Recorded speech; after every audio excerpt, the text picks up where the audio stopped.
Hello viewers, welcome to Kalam club science lessons. ఈ వీడియోలో మనము ఉన్నత శ్రేణి బహుకణ జంతువుల్లో రక్త ప్రసరణ వ్యవస్థ యొక్క ఆవశ్యకతను తెలుసుకునే ప్రయత్నం చేద్దాం. జంతువులు జీవించాలన్నా, వాటికి శక్తి కావాలన్నా, అవి పెరగాలన్నా మరియు వాటి శరీర నిర్వహణ చేసుకోవాలన్నా వాటికి ముఖ్యంగా ఏమేమి కావాలి అనే ప్రశ్నకు మీ జవాబు ఆక్సిజన్, నీరు, ఆహారం అయితే మీరు 100% కరెక్ట్ అన్నమాట. మరి జంతువులు వాటికి కావాల్సిన ఆక్సిజన్ను, నీటిని, ఆహారాన్ని ఏ విధంగా తీసుకుంటాయి అనే ప్రశ్న వేసుకుంటే ఈ యొక్క ప్రక్రియ అన్ని జంతువుల్లో ఒకే విధంగా ఉండదు. జంతువులు వాటికి కావాల్సిన పదార్థాలను తీసుకునే పద్ధతి వాటి యొక్క నిర్మాణం ఆధారంగా ఉంటుందన్నమాట. సో జంతువులను వాటి శరీర నిర్మాణం ఆధారంగా 2 రకాలుగా వర్గీకరించారు. అవి ఏకకణ జంతువులు, యూనిసెల్యులార్ యానిమల్స్. రెండవది బహుకణ జంతువులు, మల్టీసెల్యులార్ యానిమల్స్. సో ఏకకణ జంతువులని ప్రోటోజోవన్స్ అని, బహుకణ జంతువులను మెటాజోవన్స్ అంటాము.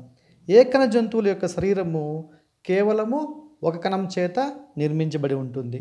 మరి బహుకణ జంతువుల శరీరము అనేక కణాల చేత నిర్మించబడి ఉంటుంది. మరి మొట్టమొదట మనము ఏకకణ జంతువులు తీసుకున్నట్లయితే ఏకకణ జంతువులైన అమీబా, యూగ్లినా, పారమీషియం, బ్యాక్టీరియా.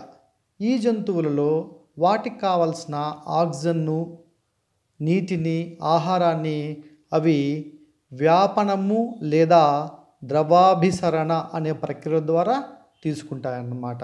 అంటే ఈ యొక్క ఆక్సిజన్ని, నీటిని, ఆహారాన్ని తీసుకోవడానికి, అలాగే వాటి శరీరంలో ఏర్పడ్డ వ్యర్థ పదార్థాలను బయటకు పంపడానికి ఈ ఏకకణ జంతువులలో ప్రత్యేకంగా అవయవాలు కానీ, అవయవ వ్యవస్థ కానీ ఉండదన్నమాట. ఇది కేవలము వ్యాపనము లేదా ద్రవాభిసరణ అనే ప్రక్రియ ద్వారా సాధ్యమవుతుంది. ఎందుకంటే వీటి శరీరము కేవలం ఒక కణం చేత నిర్మించబడింది కాబట్టి వీటికి అవయవాలు కానీ, అవయవ వ్యవస్థ అవసరం లేకుండా ఈ పదార్థాల రవాణా సాధ్యమవుతుందన్నమాట. మరి మనం బహుకణ జంతువులు తీసుకుంటే అగైన్ వీటిని 2 రకాలుగా వర్గీకరించారు. అవి ఒకటి నిమ్న స్థాయి బహుకణ జంతువులు, లోయర్ ఆర్డర్ మల్టీసెల్యులార్ యానిమల్స్. రెండవది ఉన్నత స్థాయి బహుకణ జంతువులు, hire order multicellular animals. So మనం మొట్టమొదట నిమ్న స్థాయి బహుకణ జంతువులను గమనిస్తే నిమ్న స్థాయి బహుకణ జంతువులైన సైకాన్, యూస్పాంజియా, స్పాంజిల్లా, హైడ్రా వంటి జంతువులలో ఇవన్నీ నిమ్న స్థాయి బహుకణ జంతువులు. ముఖ్యంగా ఇవన్నీ పోరిఫెరా వర్గము, నిడేరియా లేదా సీలెంట్రేటా వర్గానికి చెందిన జంతువులు అన్నమాట. ఈ జంతువులలో శరీర నిర్మాణము చాలా సరళంగా ఉంటుంది. అంతేకాకుండా వీటి శరీరము చాలా తక్కువ కణాలతో నిర్మించబడి ఉంటుంది. సో శరీరంలో కణాల సంఖ్య చాలా తక్కువగా ఉండడం వల్ల, అలాగే శరీర నిర్మాణం చాలా సరళంగా ఉండడం వల్ల ఈ యొక్క నిమ్న స్థాయి బహుకణ జంతువుల్లో కూడా పదార్థాల రవాణా, వ్యాపనము లేదా ద్రవాభిసరణ అనే ప్రక్రియల ద్వారా సాగిపోతుందన్నమాట. వీటిలో కూడా ఆక్సిజన్, నీరు, ఆహారము రవాణాకు ప్రత్యేకంగా అవయవాలు కానీ, అవయవ వ్యవస్థలు కానీ ఉండవు. మరి మనము ఉన్నత స్థాయి బహుకణ జంతువులను గమనిస్తే ఉన్నత స్థాయి బహుకణ జంతువులైన వానపాము, చేపలు, ఉభయచరాలు, సరీసృపాలు, పక్షులు, క్షీరదాలు. వీటిలో శరీర నిర్మాణము చాలా సంక్లిష్టంగా ఉంటుంది. అంతేకాకుండా వీటి యొక్క శరీరంలో అనేక కోట్ల కణాలు ఉంటాయన్నమాట. అంటే వీటి శరీరంలో కణాల సంఖ్య చాలా ఎక్కువగా ఉంటుంది. అలాగే వీటి యొక్క శరీర నిర్మాణం కూడా చాలా సంక్లిష్టంగా ఉంటుంది. సో ఇన్ని కోట్ల కణాలకు సంక్లిష్టంగా నిర్మాణం కలిగిన ఈ ఉన్నత స్థాయి బహుకణ జంతువులకు వ్యాపనము మరియు ద్రవాభిసరణ అనే ప్రక్రియల ద్వారా వాటికి కావాల్సిన అన్ని కణాలకు కావాల్సిన ఆక్సిజన్ కానీ నీరు కానీ ఆహారం కానీ అందుతుందా అంటే అందదు అని చెప్పవచ్చు. ఎందుకంటే ఆక్సిజన్ అందిన మొదటి కణం నుంచి ఆ ఆక్సిజన్ చివరి కణానికి చేరడానికి కొన్ని సంవత్సరాల కాలం పడుతుందన్నమాట. ఎందుకంటే కణాల సంఖ్య చాలా ఎక్కువ, వాటి యొక్క నిర్మాణం కూడా చాలా సంక్లిష్టంగా ఉంటుంది. కాబట్టి అన్ని కణాలకు ఆక్సిజను లేదా నీరు లేదా ఆహారం చేరడానికి కొన్ని సంవత్సరాల కాలం పడుతుంది. మనకు తెలిసిన విషయమే, కొన్ని నిమిషాల పాటు ఆక్సిజన్ అందకపోయినా, నీరు అందకపోయినా, ఆహారం అందకపోయినా కణాలు మరణిస్తాయన్నమాట. మరి ఈ వ్యాపనము ద్రవాభిసరణ ప్రక్రియల ద్వారా బహుకణ జంతువుల్లో ఈ యొక్క ఆక్సిజన్, నీరు మరియు ఆహారము వాటికి సకాలంలో అందదు. సో మరి ఏ విధంగా ఇవి జీవిస్తున్నాయి? సో మీరందరూ ఒకసారి మనమే ప్రశ్నించుకుంటే, జంతువులలో లేదా మనుషులలో వాటి శరీరంలో ఉన్న కొన్ని కోట్ల కణాలకు సకాలంలో, ప్రతి కణానికి కంటికి కనిపించినంత చిన్న కణాలకు వ్యక్తిగతంగా ఆహారం కానీ, నీరు కానీ, ఆక్సిజన్ కానీ అందజేయడం సాధ్యమవుతుందా? సో సాధ్యం కాదు అన్నమాట. సాధ్యం కానప్పుడు ఆ జీవులు ఎలా జీవిస్తున్నాయంటే, ఇవి ఈ ఉన్నత స్థాయి లేదా ఉన్నత శ్రేణి బహుకణ జంతువులు అవి జీవించడానికి, అంటే అన్ని కణాలకు సరైన సమయంలో ఆక్సిజన్, నీరు, ఆహారం అందజేయడానికి ఒక ప్రత్యేకమైన వ్యవస్థను ఏర్పాటు చేసుకున్నాయి. ఈ యొక్క వ్యవస్థ అన్ని కణాలకు పకడ్బందీగా లేదా సమర్థవంతంగా సకాలంలో వాటికి కావాల్సిన ఆక్సిజన్ని, నీటిని, ఆహారాన్ని అందజేస్తుందన్నమాట. ఆ వ్యవస్థనే రవాణా వ్యవస్థ లేదా ప్రసరణ వ్యవస్థ లేదా రక్త ప్రసరణ వ్యవస్థ అంటాము. Transport system or circulatory system or blood circulatory system. So ఈ యొక్క ఉన్నత శ్రేణి బహుకణ జంతువుల్లో ఒక ప్రత్యేకమైన వ్యవస్థ ఏర్పాటు చేసుకొని అవి అన్ని కణాలకు తగిన సమయంలో ఆక్సిజన్ని, నీటిని, ఆహారాన్ని అందజేస్తున్నాయన్నమాట. మరి ఈ రక్త ప్రసరణ వ్యవస్థ అనేది హృదయము, రక్తము, రక్తనాళాలు అనే ఈ 3 అంశాలతో ఇది రక్త ప్రసరణ వ్యవస్థ అనేది నిర్మించబడి ఉంటుంది.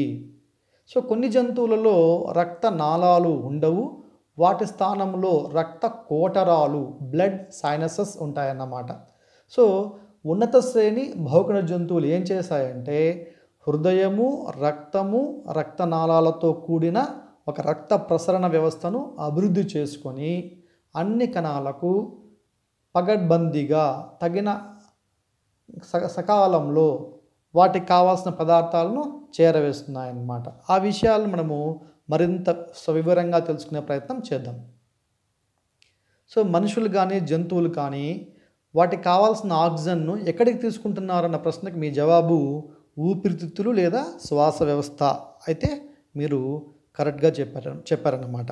మరి వాస్తవంగా ఆక్సిజన్ కావాల్సింది కేవలం ఊపిరితిత్తులకు మాత్రమేనా, లేదా శ్వాస వ్యవస్థకు మాత్రమేనా, లేదా శరీరంలో అన్ని కణాలకా అన్నప్పుడు మీ జవాబు ఏమవుతుంది?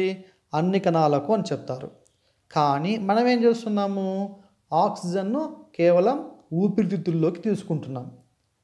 సో ఈ ఊపిరితిత్తుల నుంచి శరీరంలో అన్ని కణాలకు ఈ ఆక్సిజన్ ఎలా చేరుతుంది? సో జీవులు జీవించాలంటే ఆక్సిజన్ కావాలా? మరి ఈ ఆక్సిజన్ ఊపిరితిత్తుల నుంచి అన్ని కణాలకు చేరడానికి ఏమవసరము? రక్త ప్రసరణ వ్యవస్థ అవసరము. ఈ రక్త ప్రసరణ వ్యవస్థ లేకపోతే మనం తీసుకున్న ఆక్సిజన్ ఊపిరితిత్తుల్లో నిలిచిపోతుంది, అన్ని శరీర కణాలకు చేరదు. అప్పుడు జీవి ఏమవుతుంది? మరణిస్తుంది. సో జంతువులు, ముఖ్యంగా ఉన్నత శ్రేణి బహుకణ జంతువులు జీవించడానికి ఈ యొక్క రక్త ప్రసరణ వ్యవస్థ ఎంతో ఉపయోగపడుతుందన్నమాట. సో ఆక్సిజన్ను ఊపిరితిత్తుల నుంచి అన్ని శరీర కణాలకు సకాలంలో అందజేసే వ్యవస్థ రక్త ప్రసరణ వ్యవస్థ. అలాగే మనము నెక్స్ట్ ఇంపార్టెంట్ అవసరం ఏమనుకున్నాము? నీరు. సో మనుషులు కానీ జంతువులు కానీ వాటికి కావాల్సిన నీటిని ఎక్కడికి తీసుకుంటున్నారు అంటే మీ జవాబు జీర్ణాశయం లేదా జీర్ణ వ్యవస్థ. సో మనం నీళ్ళు తాగితే ఆడిపోతున్నది జీర్ణాశయంలోకి పోతుంది, లేదా జీర్ణ వ్యవస్థ అనుకుందాం. మరి నీరు కావాల్సింది కేవలం జీర్ణ వ్యవస్థకేనా లేదా శరీరంలో ఉన్న అన్ని కణాలకా అని ఆలోచిస్తే మన జవాబు శరీరంలో ఉన్న అన్ని కణాలకు అని చెప్తాం. మరి మనకు కావాల్సిన నీరు జీర్ణ వ్యవస్థ నుంచి అన్ని కణాలకు చేరడానికి ఉపయోగపడే వ్యవస్థ రక్త ప్రసరణ వ్యవస్థ. సో రక్త ప్రసరణ వ్యవస్థ లేకపోతే నీరు జీర్ణాశయమును లేదా జీర్ణ వ్యవస్థలను ఆగిపోతుంది, అన్ని శరీర కణాలకు చేరదు, సో జీవి మరణిస్తుందన్నమాట. సో నీరు అన్ని కణాలకు చేరడానికి రక్త ప్రసరణ వ్యవస్థ అవసరము.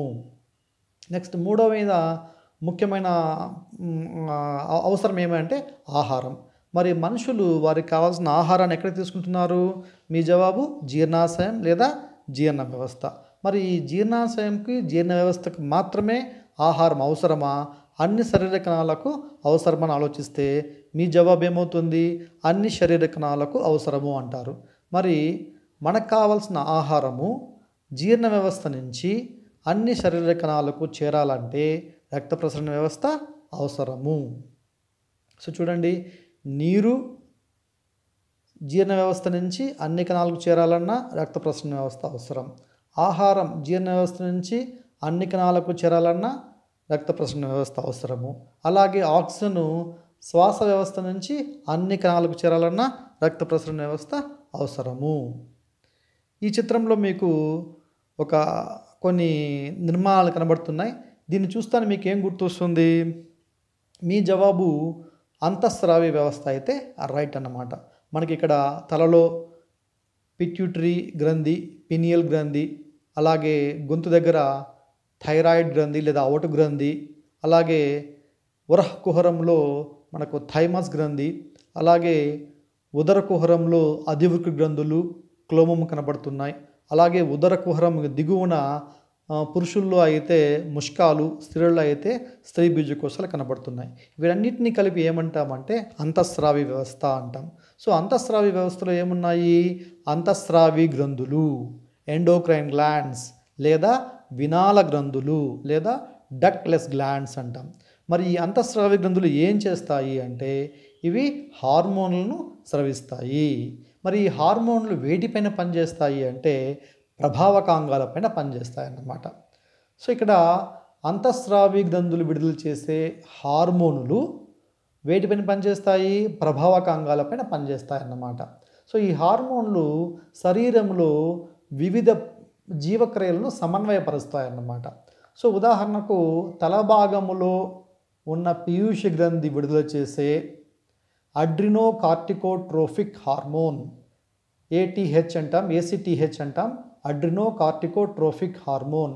అది తల భాగం నుంచి మరి ఉదర భాగములో ఉన్న అధివృక్కు గ్రంథులను చేరడానికి ప్రత్యేకమైన నాళాలు అంటూ ఏవి లేవన్నమాట. మరి అధివృక్కు గ్రంథి ఉన్న ప్రాంతము ఒకటైతే పీయూష గ్రంథి ఉన్న ప్రాంతం మరొక చోట ఉందన్నమాట. మరి తలలో ఉన్న పీయూష గ్రంథి నుంచి విడుదలైన హార్మోను ఉదర భాగంలో ఉన్న అధివృక్కు గ్రంథి పైన పనిచేయాలంటే ఆ హార్మోన్ అక్కడి నుంచి వీడికి ప్రయాణించడానికి ప్రత్యేకమైన నాళాలు ఉన్నాయా అంటే నాళాలు లేవు. అందుకే అంతఃస్రావి గ్రంథులను ఏమంటాము? వినాల గ్రంథులు అంటాం. మరి ఎలా సాధ్యమవుతుంది అంటే రక్త ప్రసరణ వ్యవస్థ ద్వారా సాధ్యమవుతుంది. అంటే శరీరంలోని వివిధ జీవక్రియలను సమన్వయపరిచే హార్మోనులు అంతఃస్రావి వ్యవస్థ నుంచి ప్రభావ కణజాలను చేరడానికి ఉపయోగపడే వ్యవస్థ రక్త ప్రసరణ వ్యవస్థ. సో చూడండి, రక్త ప్రసరణ వ్యవస్థ లేకపోతే ఎక్కడి హార్మోన్లు అక్కడే ఉండి ప్రభావ కణజాలం పైన పనిచేయకుండా పోయి వివిధ జీవక్రియల మధ్య సమన్వయం జరగక జీవి మరణించే అవకాశం ఉంది. మరి జీవించాలి అంటే ఇక్కడ ఈ యొక్క జీవక్రియల మధ్య సమన్వయం జరగాల.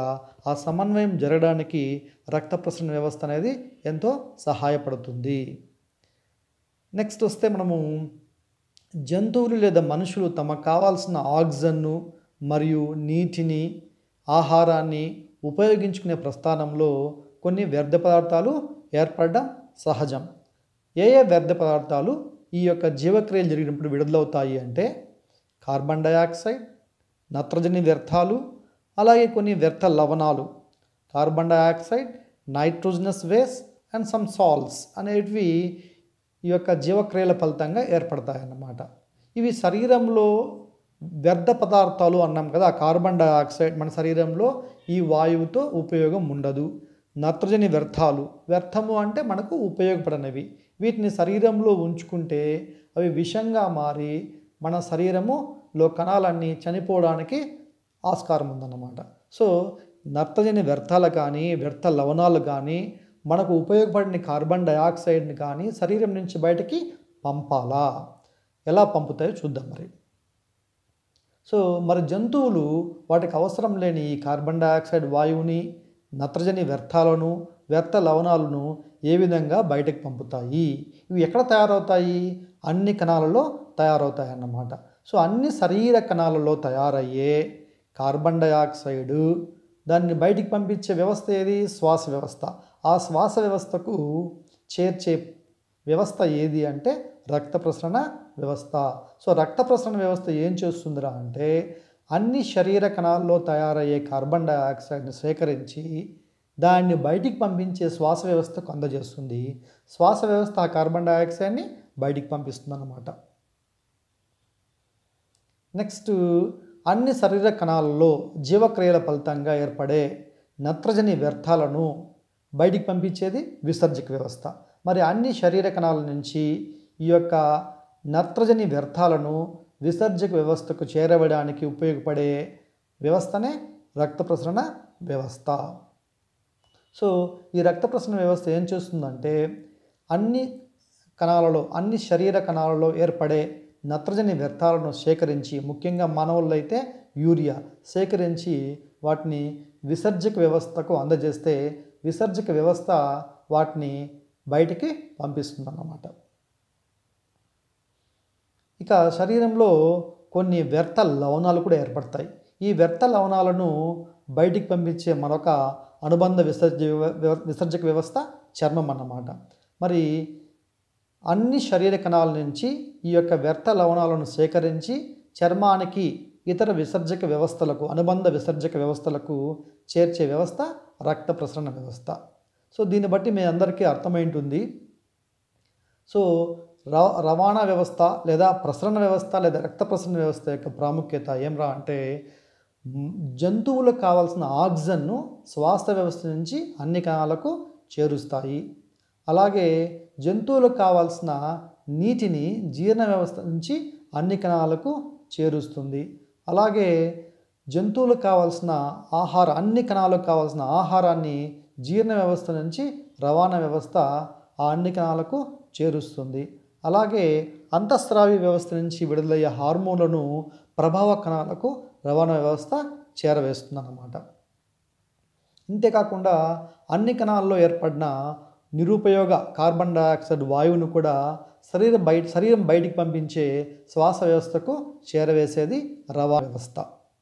అలాగే అన్ని కణాలలో జీవక్రియల ఫలితంగా ఏర్పడ్డ నత్రజని వ్యర్థాలను విసర్జక వ్యవస్థకు చేరవేసే వ్యవస్థ రవాణా వ్యవస్థ. చివరగా శరీరంలో ఏర్పడే వ్యర్థ లవణాలను కూడా అన్ని కణాల నుంచి సేకరించి వాటిని బయటికి పంపే అనుబంధ విసర్జక వ్యవస్థకు పంపించే వ్యవస్థ రవాణా వ్యవస్థ. సో దీంతో మీకు ఉన్నత స్థాయి బహుకణ జంతువుల్లో రక్త ప్రసరణ వ్యవస్థ యొక్క ఆవశ్యకతను అర్థం చేసుకున్నారనుకుని నేను నమ్ముతున్నాను. Wish you all the best. Keep watching Kalam club science lessons.